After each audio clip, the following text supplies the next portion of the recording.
Republicans are already gearing up for their 2020 presidential convention, and they're assuming at this point Donald Trump's probably going to be the Republican nominee should he not be impeached or otherwise removed from office before the 2020 convention rolls around. But there's another problem that the Republicans are facing, and it's not just because they don't know if Trump's going to be in jail or if he's going to be the president. It's the fact that there are hardly any cities in this country that actually want to hold their disgusting convention.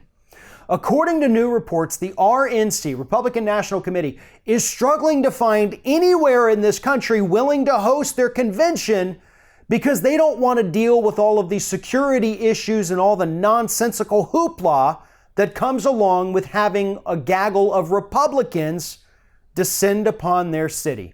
Now, according to The Hill, most of the cities that have declined invitations from the Republicans are Democratic cities, which only means they have like a Democratic mayor, but the majority of the populace might actually be Republican.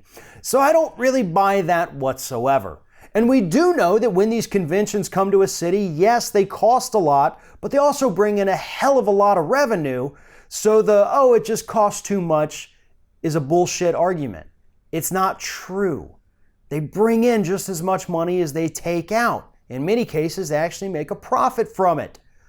The reason they don't want the Republicans to descend upon their city is because they've seen what has happened in the last year and a half when a bunch of Republican Trump supporters get together in an area. They remember Charlottesville.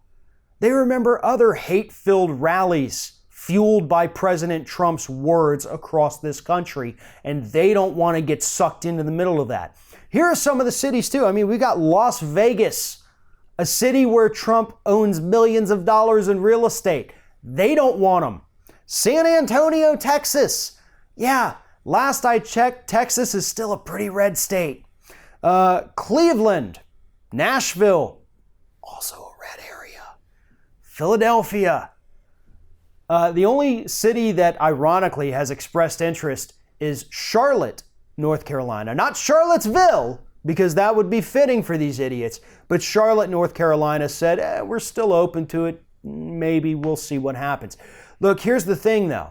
Trump has poisoned the Republican Party to the point that these cities are willing to tell the entire party, go away, we don't want you here because of what you bring with you. This isn't an indictment of those cities. This isn't an indictment of the Republican Party. Look at what you have allowed yourselves to become under Donald Trump. Nobody wants you around anymore. And that's not their fault, that's yours. You need to take a good, hard, long look in the mirror, Republican Party. And you need to figure out if you want to be the party of Donald Trump or if you just want to be the small government party that doesn't like paying taxes. Because yeah, believe it or not, those are two different parties. There used to be a time when Republicans were just kind of backwards on their policies. But today, they're openly racist, openly horrible, and we have a president who actually acts as the biggest cyber bully in the nation. And that's what you're embracing. And that's why nobody wants you to come to their city to hold your convention.